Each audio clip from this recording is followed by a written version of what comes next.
Hello, sziasztok, én vagyok Monster 1.9.2, és most bemutatom nektek a Hun magyar szerver Everlife RPG-nek a kikérdezését. Ugye már felraktam sok kikérdezést, de ugye azok másik szervernél voltak, és nekik is megadom az IP-jét. Na, látjátok, be is töltött, és mindjárt ki is kérdez minket. Ott van Everlife RPG, és itt van.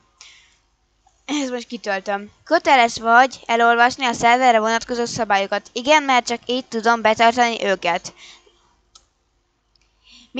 Mit jelent az RK? Hát ez... már is mondom. Ugye ez halál utáni bosszú. Igen. Mit teszel, ha ketten fegyvert fognak rád? Minden kérésüket teljesítem. Szabad-e DB-zni egy roleplay szerveren? Lehet másokra lőni a kocsiból, de csak ha nem vagyok vezető. Mit teszel, ha cheater fegyvert ad neked?